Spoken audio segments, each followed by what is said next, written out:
अस्सलाम वालेकुम everyone, this is Guyton chapter number 63 part 2।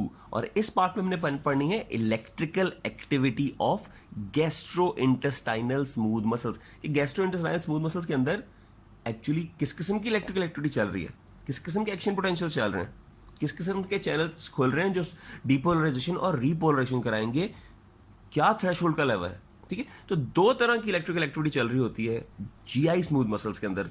Number one slow waves and the other one is spike potential. अब इन दोनों में से रियल एक्शन पोटेंशियल कौन सा है?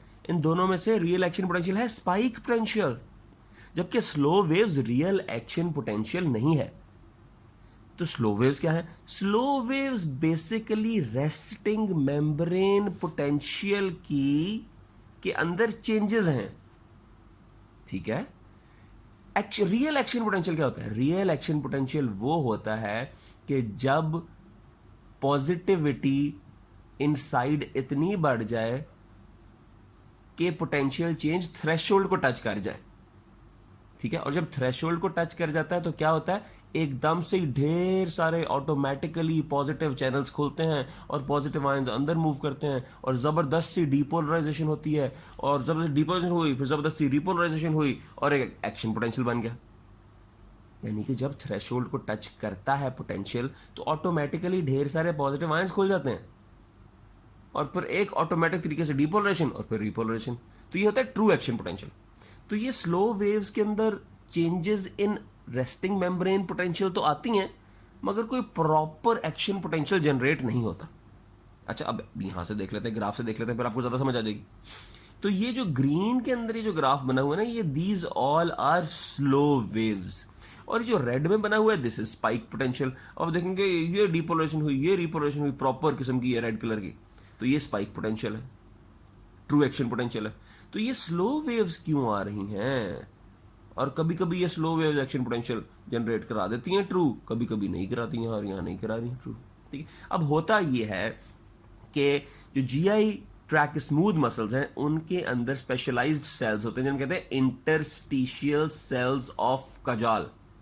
तो इंटरस्टिशियल सेल्स ऑफ कजाल के अंदर होते हैं सोडियम चैनल्स। ये सोडियम चैनल्स खुद ब खुद ही पीरियोडिकली खुलते और बंद होते रहते हैं। स्लो वेव्स इसलिए आती हैं क्योंकि जीआई ट्रैक के स्मूथ मसल्स के अंदर स्पेशलाइज सेल्स हैं इंटरस्टिशियल सेल्स ऑफ कजाल। उनके अंदर सोडियम चैनल्स हैं जो कि मुंह उठा के खुल जाते हैं और मुंह उठा के बंद हो जाते हैं पीरियोडिकली।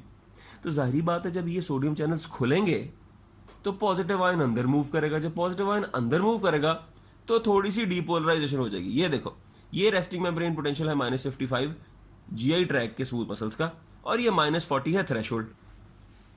ठीक है, जब ये -55 पे है और यहाँ पे सोडियम चैनल्स खोलेंगे तो क्या होगा? डिपोलराइजेशन हो जाएगी। ये सोडियम चैनल जो कि खुद ही से खोल रहे हैं, खुद ही से बंद हो रहे हैं, जब ये खोलेंगे तो डिपोलराइजेशन हो जाएगी। जब डिपोलराइजेशन हो जाएगी उसके बाद जैसे ये बंद होंगे वापस रिपोलराइजेशन हो जाएगी, फिर डिपोलराइजेशन हुई, वापस रिपोलराइजेशन होगी। अब हुआ क्या? ट्रू एक्शन पोटेंशियल तो तब जनरेट होगा जब ये डिपोलराइजेशन होते होते होते होते होते ये थ्रेशोल्ड की लाइन है -40 मिली वोल्ट्स को टच करेगा तो ट्रू एक्शन पोटेंशियल जनरेट हो जाएगा, जिस तरह के यहाँ पे टच कर गया।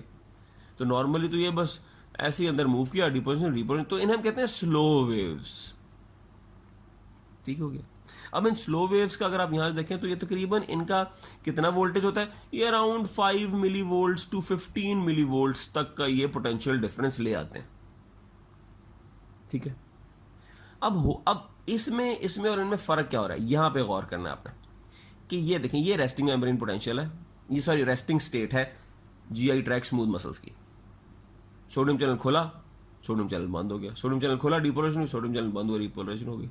ठीक है, अब ये होता ये है कि अगर इसके साथ इन एडिशन टू दिस हम कोई स्टिमुलस ऐड कर दें, जैसे कि ये कंडीशन है, यहाँ पे क्या हो रहा है कि एक तो रेस्टिंग, तो ये स्लो वेव्स तो काम कर ही रही हैं, स्लो वेव्स के साथ साथ इस कंडीशन के अंदर कोई ना कोई स्टिमुलस आ रहा है। Stimulus in the form of parasympathetic stimulation, acetylcholine, और stimulus in the form of stretch. आपको पता है कि जो गैस्ट्रो इंटेस्टाइनल ट्रैक है या जीआई स्मूथ मसल्स हैं वो किस तरह एक्टिवेट होते हैं? वो क्या पैरासिम्पथेटिक स्टिमुलेशन से एक्टिवेट होते हैं, सिंपैथेटिक स्टिमुलेशन से एक्टिवेट होते हैं? तो जनरली बॉडी में अगर हम कहें सिंपैथेटिक, तो हमारा दिमाग जाता है कि जैसे ही सिंपैथेटिक स्टिमुलेशन होती है ना, तो तमाम चीज़ें तेज़ होती हैं। मिसाल के तौर पर हार्ट रेट तेज़, ब्लड प्रेशर तेज़, स्वेटिंग, फाइट एंड फ्लाइट की कंडीशन, ठीक है। मगर जो जीआई ट्रैक है ना, उसकी यानी कि गैस्ट्रोइंटेस्टाइनल ट्रैक है ना, उसकी चाहे मोटिलिटी हो चाहे सिक्रीशन हो, वो इंक्रीज करती है पैरासिम्पथेटिक स्टिमुलेशन से, ठीक है। ये हमेशा याद नहीं, ये उल्टा है। बाकी सारी चीज़ें सिंपैथेटिक पे डाल दो, मगर जीआई ट्रैक की स्टिमुलेशन ज़्यादा होगी पैरासिम्पथेटिक स्टिमुलेशन से। और सिंपैथेटिक स्टिमुलेशन क्या करेगी? प्रीडोमिनेटली इनहिबिशन करेगी जीआई ट्रैक की मोटिलिटी की भी और सिक्रीशन की। अब होगा क्या? पैरासिम्पथेटिक स्टिमुलेशन हो या पैरासिम्पथेटिक स्टिमुलेशन की क्या कहते हैं का न्यूरोट्रांसमीटर एसिटाइलकोलिन रिलीज हो रहा हो, ठीक है, तो इन दोनों केसेस में क्या होगा? डीपोलराइजेशन हो जाएगी, स्टिमुलेशन होगी, ठीक है। या इवन स्ट्रेच हो, जैसे स्ट्रेच होता है तो आपको पता है रिफ्लेक्सली कॉन्ट्रैक्शन होती है, स्ट्रेच हो तो पॉजिटिव आयंस अंदर मूव करते हैं, ठीक है। तो जब ये डीपोलराइजेशन वाली स्टेट होगी तो ये -55 से, और ये स्लो वेव्स, इनका स्लो वेव्स का ही पोटेंशियल बढ़ के ये और ऊपर को मूव कर जाएंगी।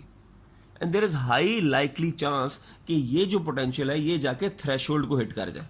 तो ये जैसे ही पोटेंशियल जाके थ्रेशोल्ड को हिट करेगा, क्योंकि दे आर लेस नेगेटिविटी की तरफ मूव करे due to further addition of a stimulus, तो जैसे ही -40 को हिट करेगा, साथ ही ये ट्रू एक्शन पोटेंशियल जनरेट हो जाएगा, जिसे हम कहते हैं स्पाइक पोटेंशियल,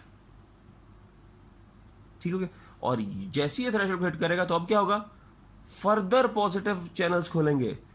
ये वाले पॉजिटिव चैनल्स नहीं, ये इंटरस्टिशियल सेल्स ऑफ कजाल के सोडियम चैनल्स नहीं, इसके अलावा और पॉजिटिव चैनल्स। और वो पॉजिटिव चैनल्स कौन से हैं? Slow calcium sodium channels.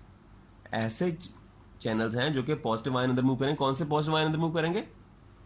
Calcium और सोडियम दोनों, तो इन्हें कहते हैं स्लो कैल्शियम सोडियम चैनल्स। तो थ्रेशोल्ड पे हिट करते ही स्लो कैल्शियम सोडियम चैनल्स खुल जाते हैं, जिसकी वजह से कैल्शियम आयन भी अंदर मूव करता है, सोडियम आयन भी अंदर मूव करता है, और एक बेहतरीन सा ऑटोमेटिकली फिर जबरदस्त सा बेहतरीन सा स्पाइक पोटेंशियल आ जाता है। यानी कि एक डीपोलराइजेशन वेव आती है और उसके बाद रीपोलराइजेशन वेव आती है, जिस तरह के आप लोगों को पता है, ठीक है। अब मजे की बात है, इसकी डीपोलराइजेशन के अंदर जो कैल्शियम मूव करेगा ना, वो कैल्शियम सिर्फ डीपोलराइजेशन नहीं करा रहा, वो कैल्शियम अंदर जाके कॉन्ट्रैक्शन भी करा रहा है।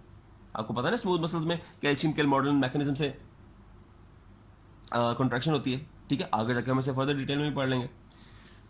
तो ये कैल्शियम अंदर जाके ना सिर्फ डीपोलराइजेशन कराएगा, बल्कि स्मूथ मसल की कॉन्ट्रैक्शन भी करवाएगा, ठीक है।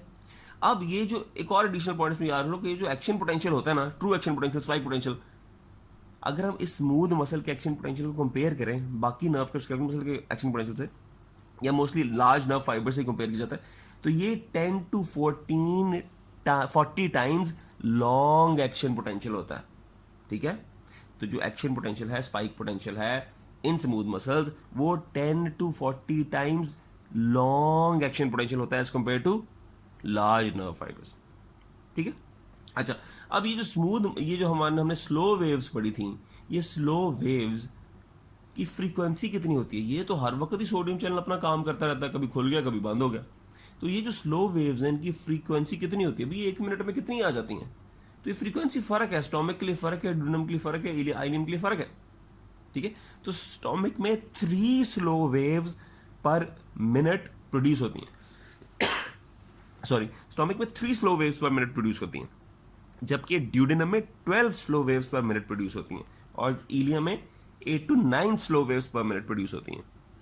ये तो थी स्लो वेव्स की फ्रीक्वेंसी।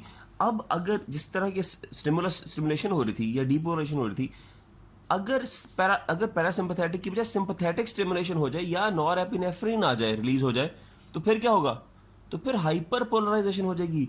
ये जो आपका रेस्टिंग का लेवल था, इससे भी नीचे आ जाएगा, यहाँ पे इस लेवल पे आ जाएगा स्टिम, यानी कि जो -55 पे जो जनरेट हो रही थी स्लो वेव्स, वो बहुत नीचे आ जाएंगी, -65 -70 के लेवल पे ऑपरेट होना शुरू हो जाएगा, ठीक है। तो ये ग्राफ है रेस्टिंग का, ये है डीपोलराइजेशन वाली स्टेट का, जिसमें कि स्पाइक पोटेंशियल जनरेट हो रहा है, ट्रू एक्शन पोटेंशियल जनरेट हो रहा है, कॉन्ट्रैक्शंस हो रही हैं प्रॉपर किस्म की, और ये लेवल है हाइपर पोलराइजेशन का, ठीक है।